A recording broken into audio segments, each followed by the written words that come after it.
Hello, everybody, and welcome to a very special edition of Point of View. This is a Point of View Sports Extra. We had so much to talk about this week, and we couldn't fit it into your normal regular schedule. So myself and the man beside me, Mark, are going to be bringing you the Sports Extra. So I'm going to head on over to Mark right now to start giving us the lowdown on what's been going on in the week in sports. Let's get into it, shall we? We've got a lot to discuss. Short time, and we're going to do a quick roundup. Rory McIlroy, as we discussed last Sunday, was going after the Masters Trophy and the potential £25 million and the green jacket. At his 11th attempt, he was 4 shots in the lead at one point and decided to absolutely fumble it nearly at the end. And then Justin Rose had one of the greatest sort of rounds of his life to come and do it into a playoff. But finally, Rory McIlroy was able to do the putt and bring home the Masters and the green jacket. Becomes the first European to win all 4 majors at the 11th attempt. He also becomes the 6th person ever in golf history to be able to do that. And that is that for the golf. We're going to go now over to the football with Champions League action that happened this week with Aston Villa, who tried to overcome a 3-1 deficit as what they lost to in Paris against Paris Saint-Germain. But unfortunately, after beating them 3-2, it wasn't enough. They lost 5-4-5 on aggregate, which means PSG are going through. And who are their opponents going to be? Well, we had to find out for the day after, where Arsenal were going in for a commanding 3-0 lead at the Santiago Bernabeu at Real Madrid. Saka missed one of the stupidest penalties I've seen in a Champions League, where he tried to Panenka the Thibaut Courtois. But then at the end of the day, it meant nothing because Mbappe decided to throw himself to the floor. The referee gave it a penalty. VAR said no, overturned it.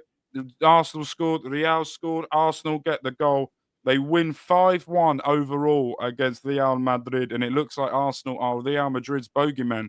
After 4 attempts, Real Madrid have played Arsenal, still have only scored 2 goals against them and never beaten them, which means in the Champions League semi-finals, we are going to be seeing this. It will be Paris Saint-Germain versus Arsenal, and it will be Barcelona versus Inter Milan. And Barcelona is top of the La Liga. Inter Milan top in the Spanish, in the Italian division. PSG have already won the French league, and Arsenal currently sits second in the Premier League. As of this recording, Arsenal will be playing Ipswich. I don't know the score we're recording.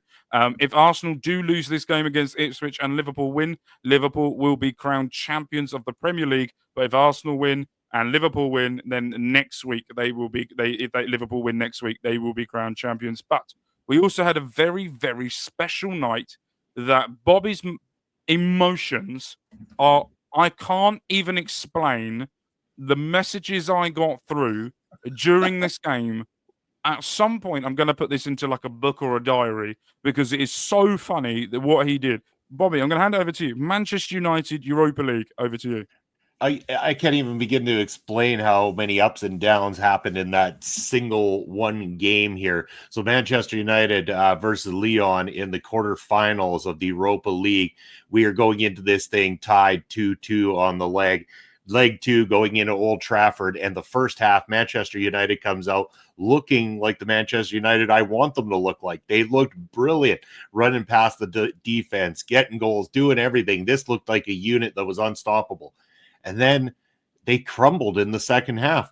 They did the typical Manchester United thing and couldn't see out the game where it was. And they allowed Lyon to score 2, taking this thing all the way to overtime. Now, for those that don't know, when we hit overtime in these types of situations, we play 2 halves, 15 minutes apiece on the halves. And then if we still have to keep deciding, it goes to a penalty shootout.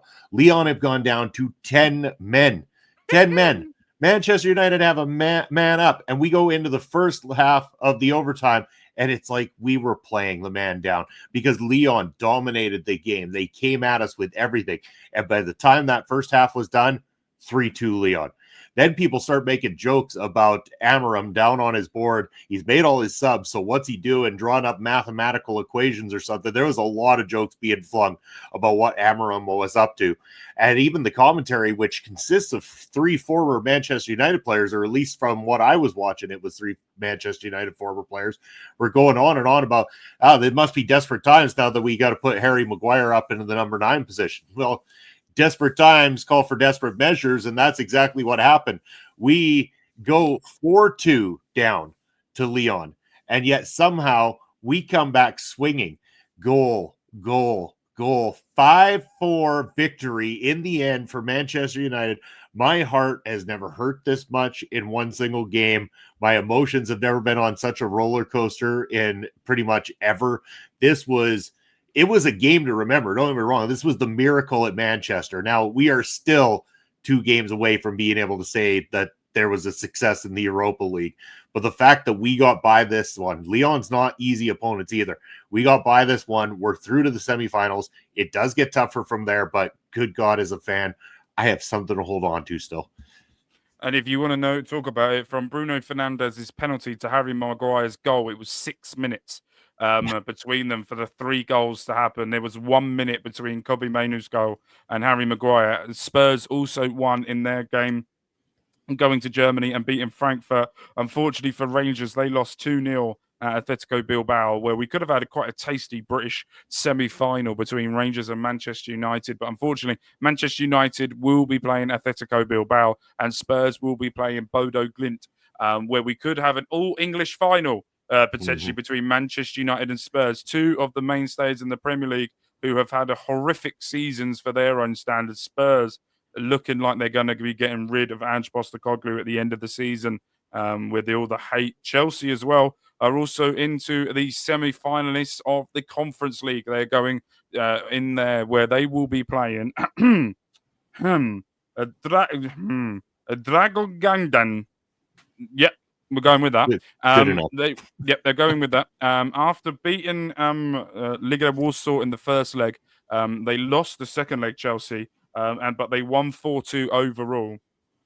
And Fiorentina will be facing Real Betis in that round as well. So that rounds up the football. We're now going to go into, just a heads up, this Thursday is the NFL Draft 2025 being held in Las Vegas. Some of the biggest prospects in college football will be trying to make their way to the NFL and trying to get it. Miami Dolphins, please fucking do something.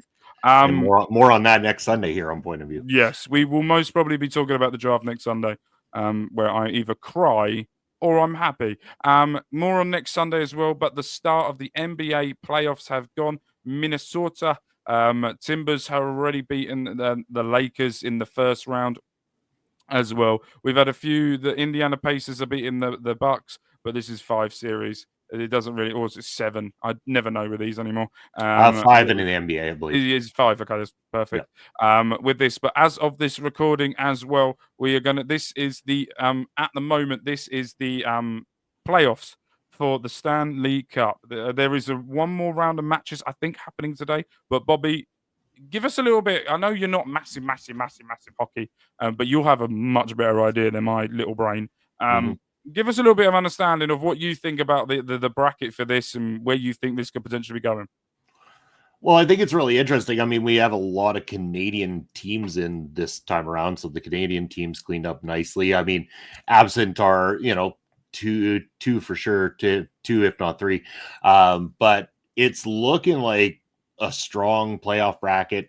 I mean, it's weird to look at too, because you can look at teams like, say, Toronto, who did fantastic in the regular season, but they're notorious coming into the playoffs of kind of dropping the puck and not being able to, pick up that same momentum that they had.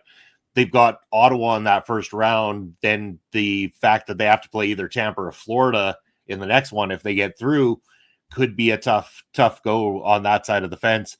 Last year, we know Edmonton made it all the way to the final, just like Florida did. They got LA looking like in the opening rounds there, and Winnipeg, who's been, year after year getting a little bit stronger too, up in this one as well too. So very interesting brackets. Curious to see how it pans out.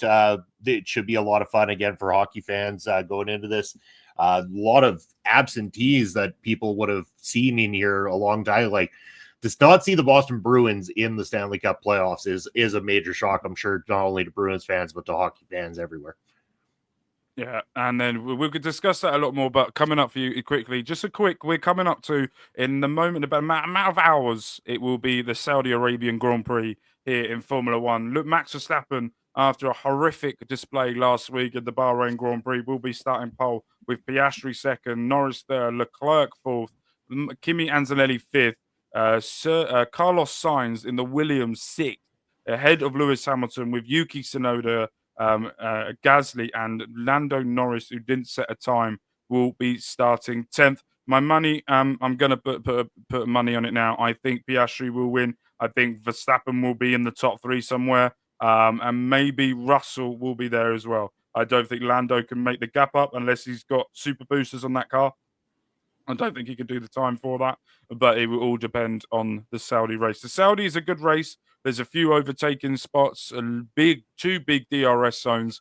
There's a lot going on. There's a lot of talk behind the scenes about the Ferraris. Why are they both not performing? Yes, Charles is up there, but the race, they both come together and don't seem to be moving forward. So the Ferraris need to pull something out their arse. Mercedes doing really well with Kimi Antonelli, the young up-and-coming star. So yeah, interesting race. And also, final note, Ipswich are down to 10 men. Arsenal winning 3-0, so Liverpool cannot win the league today. They will have to win today and next week to be crowned Premier League champions. Bobby, over to you. All right. And last but not least, we're in the dying seconds of watching another Manchester United loss to Wolves. But that's all I've got for you guys. You lose? I didn't even know you were playing. Yeah, and it was tied 0-0 right up until just a little bit ago when Wolves popped one in, and now they're just going to add insult to injury. But that's okay. That's the story of the Manchester United Premier League season. More on that next week, I'm sure, as my heart continues to break, and more on everything in the world of sports. But in the meantime and in between time, we got other shows to get on to. But Mark, why don't you tell the people where they can find you? You can see me on Mark Talks Football, where I'm doing football manager content here with Bobby Munson, where we're going to be taking South Shields to the greatest heights that we can do it. And we've got 4 seasons in the Premier League. You're in the middle of season 2. So make sure you go and check out how the season 2 finishes next week. The whole of next week is going to be fun. So make sure you go and check that out. And then Mark Talks Wrestling, I'm doing WWE 2K25 stuff here with Bobby Munson. Where we have just finished Battleground, and we're going to be going from the hangover. We're going into Battleground. We're going into Battleground. Yeah. Battleground starts tomorrow, and recordings, but WrestleMania weekend, my brain. So we're doing that next week. So make sure you're there with that. But yes, that's where I am. Bobby, what have you got coming up, and what can they expect from you? Of course, there's my credentials down below. Make sure to follow me on all social media. What I got coming up later tonight, you'll be able to see myself and LJ giving you the Night 2 post-show review for WrestleMania. During the week here, you're going to be able to join me, as always, Thursday night with Papa Smokes doing Ring Respect Radio. We are going to be previewing the upcoming Prairie Pro Wrestling show coming up next Saturday live in Saskatoon. We're also going to be talking about Josh Barnett's Bloodsport this Thursday night, so make sure to tune into that. You can catch me every Saturday afternoon with Papa Smokes calling a new match from Prairie Pro Wrestling, so go check out Prairie Pro Wrestling over on YouTube. You can catch me this Friday as myself and Asher Pizarro return with Killer Cuts. We're bringing you another review in the world of horror. And as always, back every Sunday, giving you the weekly sports reviews with Mark, Andre, and whoever else seems to show up at times. Sometimes Ed, sometimes guests. You never know what you're going to get, but we're glad that you're getting it right here at Point of View on OLE Podcast. OLE Podcast, you'll see that ticker down below. That's where you can find us on all the socials. We're also on Twitch and YouTube, so make sure to like, follow, subscribe, all those wonderful things, and leave a comment in the comment section down below. We're always checking those out, always looking to get back to you as soon as possible. But we thank you for joining us for this Point of View Sports Extra, and have yourself a wonderful, wonderful day.